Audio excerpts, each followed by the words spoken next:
आ चुके हैं कॉपी पे। अब हम लोग सब कुछ टॉपिक पे बात करेंगे। जैसे कि सबसे पहले हम लोग जानेंगे कि कैपेसिटर यानी संधारित्र क्या होता है, फिर संधारित्र को कैसे जोड़ते हैं सीरीज इन पैरेलल में, फिर उसके बाद हम जानेंगे फैक्टर अफेक्टिंग कैपेसिटर यानी संधारित्र की जो धारिता होती है ना, उसको प्रभावित करने वाले कौन कौन से कारक होते हैं। तो वीडियो बहुत इंपॉर्टेंट है, अंत तक देखते रहिए अगर पूरा लाभ लेना है तो। चलिए सबसे पहले हम लोग बात कर लेते हैं तो संधारित्र क्या होता है। दो धात्विक प्लेटों से बनी ऐसी युक्ति जिनके बीच कोई परावैद्युत माध्यम उपस्थित होता है तथा यह विद्युत ऊर्जा को आवेश के रूप में संग्रहित करते हैं एवं आवश्यकता पड़ने पर उसे विसर्जित करते हैं, संधारित्र कहलाते हैं। तो आपने देखा क्या है कि भैया दो ठो धातु की प्लेट होती है, उनके बीच में एक ठो परावैद्युत माध्यम होता है और यह क्या करता है, विद्युत ऊर्जा जो होती है ना, इलेक्ट्रिक करंट एनर्जी जो होती है ना, उसको क्या करता है, चार्ज के रूप में अंदर अपने अंदर स्टोर किए रहता है और आवश्यकता पड़ने पे उसे विसर्जित भी करता है, संधारित्र कहलाता है। संधारित्र के इसी आवेश को, ठीक है ना, संधारित्र के इसी आवेश को संग्रहित करने के गुण को उसकी धारिता यानी कैपेसिटेंस कहते हैं। इसे C से प्रदर्शित करते हैं तथा इसका मात्रक फैरड होता है। देखिए जो फैरड होता है ना, फैरड धारिता की बहुत बड़ी इकाई है, ध्यान दीजिएगा, धारिता की बहुत बड़ी इकाई है तथा सामान्यतः संधारित्र की धारिताएं माइक्रोफैरड, नैनोफैरड या पिकोफैरड होती है। जो कैपेसिटर जो धारिता फैरड बहुत बड़ी इकाई होती है दोस्तों। आप कभी भी मार्केट में जाएंगे ना, मतलब इसको खरीदने कैपेसिटर को तो आपको माइक्रोफैरड में ही मिलेंगे नॉर्मली, अगर जो समरसेबल वगैरह मोटर वगैरह में यूज होते हैं, ठीक है। नैनोफैरड और पिकोफैरड बहुत छोटे छोटे होते हैं, लेकिन ऑलमोस्ट आपको माइक्रोफैरड में ही मिलेंगे। माइक्रो मतलब समझ रहे हैं ना, 10⁻⁻⁶ को माइक्रो बोलते हैं, तो इतना कम वैल्यू में मिलता है। अगर भैया फैरड में मिल जाए तो सोचिए कि कितनी पावरफुल होगी उसकी, ठीक है ना। हालांकि माइक्रोफैरड को जोड़ के फैरड बना सकते हैं, लेकिन बहुत सारे जोड़ेंगे, उसकी एनर्जी तो भाई बहुत ही पावरफुल होगी। देखिए कुछ इस तरीके का होता है सिंबल, कुछ इस तरीके का होता है। ध्यान दीजिएगा, दोनों इसमें जो डंडी आपको दिख रही है ना, ये दोनों दोस्तों सेम होती है, थोड़ा भी छोटा बड़ा नहीं रहता। जबकि बैटरी में एक बड़ा होता है पॉजिटिव वाला, निगेटिव वाला छोटा, जबकि कैपेसिटर में दोनों बराबर होते हैं। देखिए इस तरीके कुछ होता है, ये जो चीज दोनों निकली रहेगी वो लीड होगी इसकी, और ये जो लगी रहेगी यही मेटेलिक प्लेट होती है, और इसके बीच में यही रहता है आपका परावैद्युत माध्यम यानी डाइलेक्ट्रिक मीडियम होता है। यही स्ट्रक्चर आप कैपेसिटर है। देखिए यहाँ पे दो चीज डायरेक्ट लिखी गई है तो उसको आपको नहीं घबराना है, क्योंकि दोस्तों ये जो चीज है ना, डायरेक्ट लिख दें या वैसे कर दें तो इसको डेरिवाइव उतनी करने की जरूरत नहीं, आप नॉर्मली जान लीजिए, बहुत ज्यादा उपयोग नहीं है लेकिन है थोड़ा बहुत। संधारित्र की धारिता C=Q/V एवं संचित ऊर्जा, यह कितनी एनर्जी स्टोर करता है, U=12CV²। जैसे आपकी होता है हाफ mv² होता था, उसी तरीके से ये हो जाएगी, ठीक है ना। U आपका mv² होता था, इसी तरह हाफ CV²। अभी आगे जाएंगे तो Li² मिलेगा, उसके लिए क्या बोलते हैं, आपके जो कुंडली होती है उसके लिए बात कर लें, ठीक है। अब गाइस हम लोग बात कर लेते हैं कि संधारित्र की धारिता को प्रभावित करने वाले कारक यानी factor affecting capacitor, capacitance and capacitor, क्या क्या प्रभाव पड़ता है भाई। देखो ये आपके हो गए सिंबल, परावैद्युत इसकी सामर्थ्य क्या है, एप्सिलॉन, ठीक है। ये एप्सिलॉन का चिन्ह फैरड है, ए इसका क्या है, इस प्लेट का क्षेत्रफल। तो देखिए संधारित्र की जो धारिता होती है, फार्मूला याद कर लीजिए, जरूरी है, आगे काम आएगा। तो C= क्या हो जाएगा, एप्सिलॉन A/D हो जाएगा। एप्सिलॉन क्या है, एप्सिलॉन भी बोलते हैं, ठीक है ना। तो ये क्या है दोस्तों, माध्यम की वैद्युतशीलता है, जिसे परमिटिविटी कहते हैं, ठीक है। अब ए क्या है, उसका एरिया ऑफ ईच प्लेट्स है, डी क्या है, डिस्टेंस बिटवीन प्लेट्स है, ठीक है, दोनों के बीच की दूरी। तथा एक फार्मूला होता है ε=ε0 इंटू εr होता है।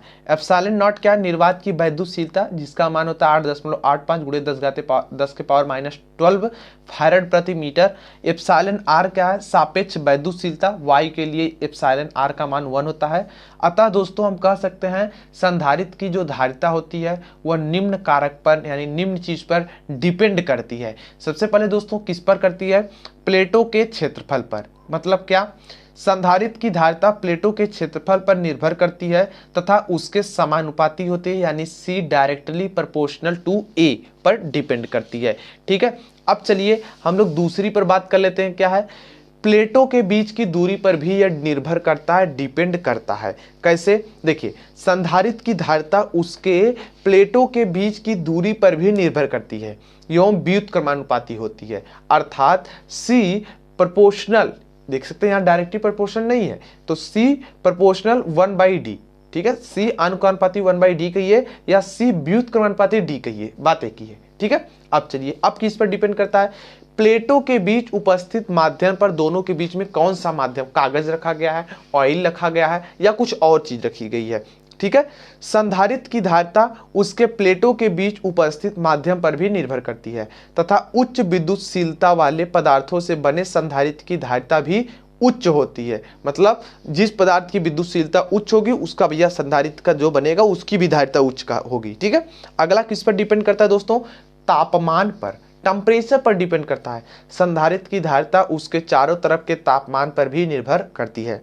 अब हम लोग जान लेते हैं कि संधारित्र का कनेक्शन, जो आपका कनेक्शन करते हैं, संयोजन करते हैं, कैसे करते हैं। इसमें भी प्रतिरोध की तरह श्रेणी और समांतर है, यानी इन सीरीज इन पैरेलल में जोड़ते हैं। सबसे पहले हम लोग सीरीज में जोड़ेंगे, तो सीरीज का फिगर इस तरीके का है, देख सकते हैं। संधारित्र आपका इस तरह 3 संधारित्र है और इसमें दोस्तों क्या होता है कि सीरीज में, ध्यान दीजिएगा, इसमें जब सीरीज में वोल्टेज समान होता था, ठीक है, जबकि आपके रेजिस्टेंस में क्या होता था, धारा समान होती थी। लेकिन इस केस में उल्टा होता है, ठीक है।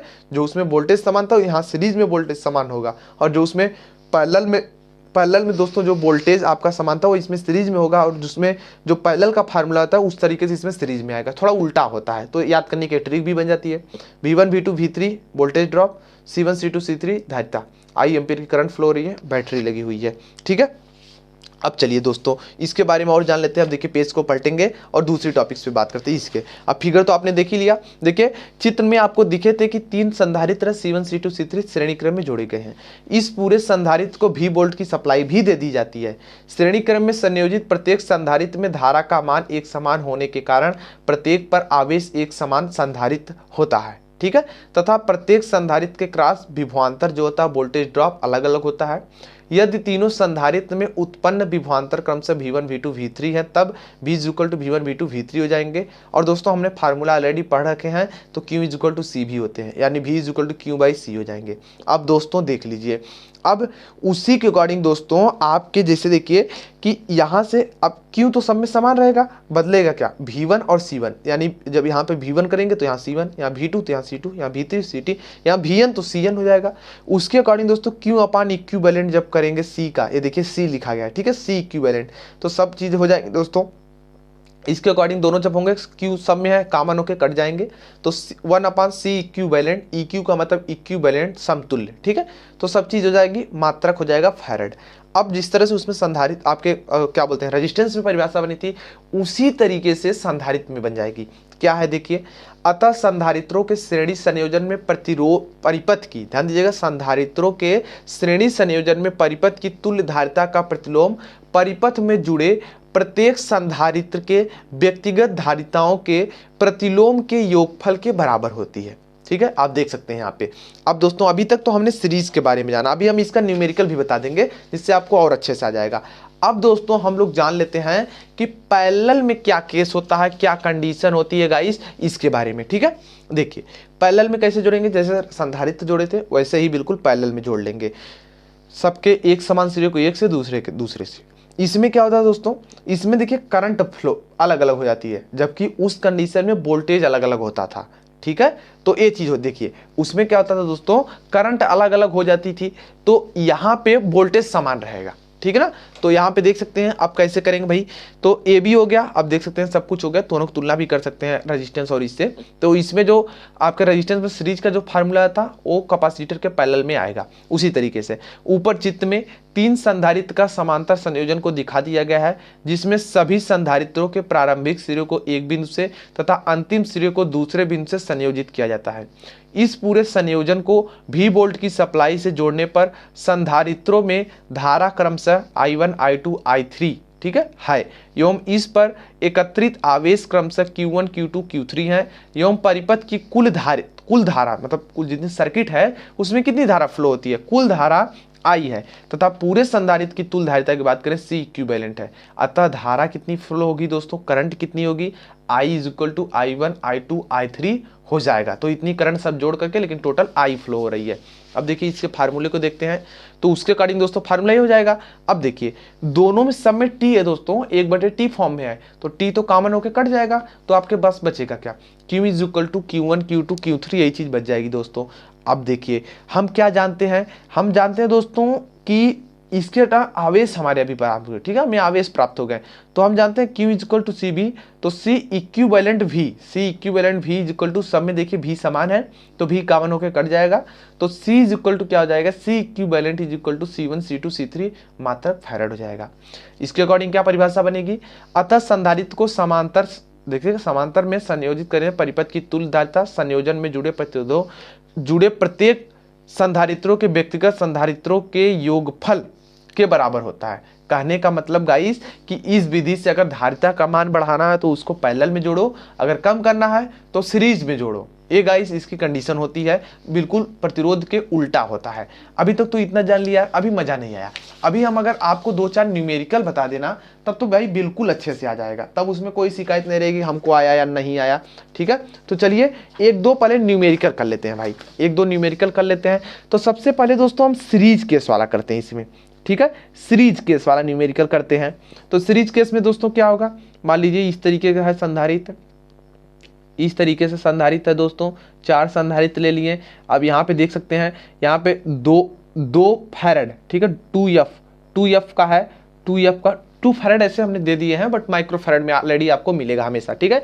यहाँ पे मान लेते हैं 4 फैराड है और ये 4 फैराड है, और दोस्तों ए मान लेते हैं, ए और बी के बीच हमें निकालना है। तो दोस्तों क्या हो जाएगा, C इक्विवेलेंट, ध्यान दीजिएगा C इक्विवेलेंट ये हो जाएगा, तो 1/C1 + 1/C2 + 1/C3 + 1/C4। तो इसके अकॉर्डिंग मान रखिए 1/2 + 1/2 + 1/4 + 1/4। अब दोस्तों देखिए 1/2 कितना हो गया, मतलब आधा आधा है, तो 1 हो जाएगा।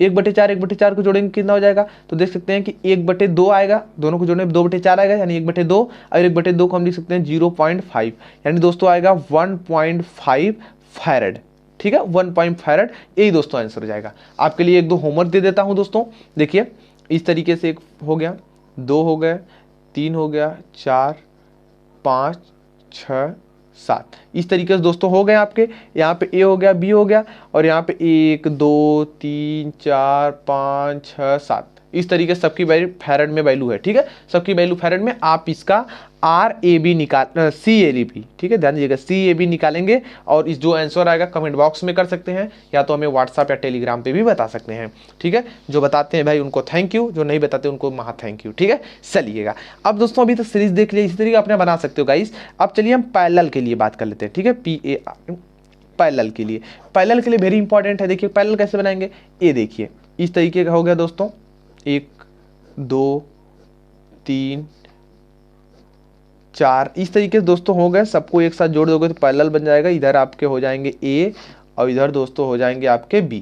अब इधर मान लेते हैं 1 ओम है, 2 ओम है, 3 ओम है, 5 ओम है। तो मतलब C इक्विवेलेंट जब निकालेंगे दोस्तों तो फार्मूला होता था C1 C2 C3 + C4। तो दोस्तों क्या हो जाएंगे, देखिए 1 + 2 + 3 + 5, यानी दोस्तों क्या हो जाएंगे, 2 और 1 3 हो जाएंगे, और 3 3 6, और 6 5 कितने हो जाएंगे, 11 फैराड। सबकी सॉरी गाइस यहाँ फैराड रहेगा, ओम नहीं रहेगा, ध्यान दीजिएगा फैराड रहेगा, ठीक है, फैराड सब वैल्यू रहेगी। तो इसी तरीके से दोस्तों और भी अपने से बना सकते हैं। मान लीजिए मैं 2 का बना दे रहा हूँ एक कोई, ठीक है, इस तरीके से दोस्तों, इस तरीके का कोई एक हो गया, और यहाँ पे A है और यहाँ पे B है, और यहाँ पे दोस्तों मान लेते हैं 10 का है, और यहाँ 10 फैराड का है, और यहाँ पे 5 फैराड का है। तो जब इसका CAB निकालेंगे तो कितना हो जाएगा, 10 + 5 हो जाएगा, यानी 15 फैराड हो जाएंगे। तो दोस्तों ये आंसर हो जाएगा, ठीक है। मिक्स टाइप के भी दोस्तों क्वेश्चन बना सकते हैं। मिक्स टाइप क्वेश्चन क्या होते हैं दोस्तों, देखिएगा मैं इधर दिखा देता हूं आपको मिक्स टाइप के क्वेश्चन। जैसे कि कोई मान लीजिए यहाँ से चालू हो रहा है तो इधर आ गए, फिर इधर भैया हमने एक जोड़ दिया, फिर इस तरह से जोड़ दिया, फिर इधर आ गए तो इधर जोड़ दिया, और यहाँ पे भी जोड़ दिया, और इस तरीके से जोड़ दिया। तो इस तरह के दोस्तों जो क्वेश्चन होते हैं ये मिक्स टाइप के क्वेश्चन होते हैं, ठीक है, इस तरीके से। अब मान लीजिए यहाँ पे अगर ए है और बी है और मैं कहूँ ए बी के बीच तुल्य निकालो, मान लो 1 है, 2 है, 3 है, 4 है, 5 है, 6 है, 7 है, इस तरीके से हैं और सबकी वैल्यू कितने में, फैरड में है। ठीक है, सबकी वैल्यू पर फैरड एफ लगा लीजिएगा या माइक्रो फैरड लगा लीजिएगा। अगर मैं कहूँ सी ए बी इसका निकाल दीजिए तो आप कैसे निकालेंगे दोस्तों? सबसे पहले दोस्तों आप देखिए ये दोनों सीरीज में जुड़े हैं, तो सीरीज में जोड़ने हैं तो इन दोनों का सीरीज करके निकालेंगे दोस्तों, इसके पैरेलल में आ जाएगा। तो इस पैरेलल को सॉल्व करेंगे दोस्तों तो इन सब 3 सीरीज में आ जाएंगे, तो तीनों को सॉल्व करेंगे तो इसके पैरेलल में हो जाएगा। जैसे दोस्तों इसके पैरेलल को सॉल्व करेंगे तो ये सब आपस में सीरीज हो जाएंगे और आपका लास्ट में रिजल्ट बच जाएगा। तो दोस्तों ये तरीके होते हैं आपके कैपेसिटर को सीरीज एंड पैरेलल में जोड़ने के, न्यूमेरिकल प्रॉब्लम सॉल्व करने के। और अधिक जानकारी के लिए दोस्तों आप बेसिक इलेक्ट्रिकल इंजीनियरिंग या जनरल इंजीनियरिंग की जो भी बुक्स है इलेक्ट्रिकल पोर्शन की, उसमें इस टॉपिक से मिल जाएंगे। Class 9th 12th class 10th में आपको इस तरह के क्वेश्चंस मिल जाएंगे, 12th में मिल जाएंगे, तो आप देख करके अपनी प्रैक्टिस कर सकते हैं। ठीक है ना। आई होप आज की लेक्चर पसंद आई आपको, तो प्लीज़ लाइक करना ना भूलें। नए हो अभी तक यूट्यूब चैनल को सब्सक्राइब नहीं किया तो सब्सक्राइब कर लीजिए, क्योंकि हम इसी तरीके से वीडियोस बनाते रहते हैं। अब भी कोई डाउट्स या कोई सुझाव तो कमेंट सेक्शन में कमेंट कीजिए, हम रिप्लाई जरूर देंगे। Thanks for watching, good bye.